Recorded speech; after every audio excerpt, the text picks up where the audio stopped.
Comedy is rooted in surprise. When we want comedy, we want to be surprised in funny, odd, clever ways. It's never about what you expect, but you do expect to be caught with the unexpected. If what you want is what you expect, that's not what you're gonna get. I know that's just a lot of word salad, but let me clarify. We have an innate desire for clarity. I think it's largely because the tension of leaving something misunderstood or unresolved is hard to handle, so the impulse to fix it, to reach clarity, is strong. Now, this is something we can play with in comedy at the table, as long as the lack of clarity sits in character as opposed to out of character. I love playing a character that's misunderstanding the situation, but only if I, the player, understand the situation, because then I can do the funny things intentionally rather than by accident. So the levels are player and player understand, character and character misunderstand, and then we as players can make the moves to play with the lack of clarity between the two characters. Let's jump into an example with two distinct points of view. I'm here to flirt. I need someone to work for me. Now when we have those two, we can play. In essence, whenever you're doing a scene, whatever your point of view is, we can use that to drive our dialogue. And when there's a misunderstanding, we can use it to push that, as long as we resist the temptation to explain it,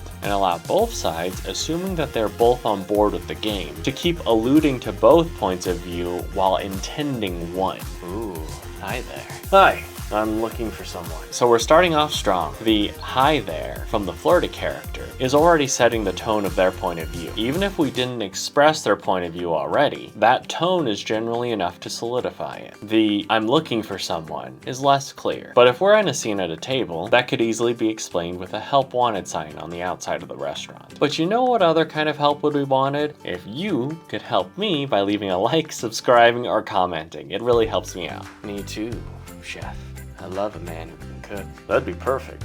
Do you think you'd be up for it? We're pushing forward with the agenda of flirtation, misunderstanding the looking for someone as being a romantic invitation, while recognizing the circumstances of talking with a chef in a restaurant. I do a little suspension of disbelief here on the chef's side. To play the naivete of a misunderstanding in an improvisation situation, sometimes we have to make little allowances. The easiest way to justify this would simply be to say, I'm focused on hiring someone. This person addressed me how an employee would as chef, and they mentioned cooking ability. Oh, so forward. My apologies, I'm getting a little desperate. In this case, the chef is playing with words you might use to describe romantic endeavors. Desperation, which can also be a common theme when you're looking for a good employee. It seems like it gets pretty sweltering back there. Yeah, I'm pretty used to it though. In this case, we're maintaining the misunderstanding while allowing the flirty character to empathize a little bit. Perhaps the desperation from before is because of how hot it is in the kitchen. In any case, if you're improvising a scene with someone, it's a good idea to take note of the environment and allowing that to inform how you proceed. It sounds like you're pretty good under pressure. Tell me, do you handle a lot of hot things? All the time, but I always make sure to have protection. Ooh, very responsible of you.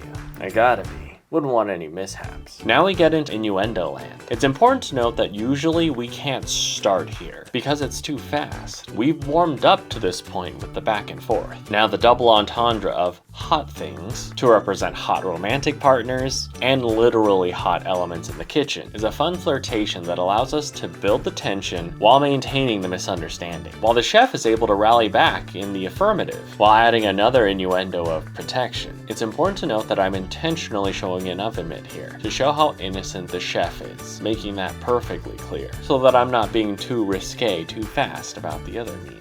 So do you have a lot of people back there, or is it just for the special few? Only if you're qualified, especially when it comes to handling meat. In this case, flirty character is trying to advance the agenda forward, perhaps prying into the status of the chef a bit coyly, fishing to see if there's a chance to become someone special, while the chef maintains the professional tone even with the fairly heavy-handed innuendo. I found that if you don't want your naive character to be rejected while delivering something more risque, then you have to make sure your tone is on point. Keep the immersion, keep that character consistent. So then you have the opportunity to say things that might be construed as more dirty, while keeping the deliverer believable. Wow.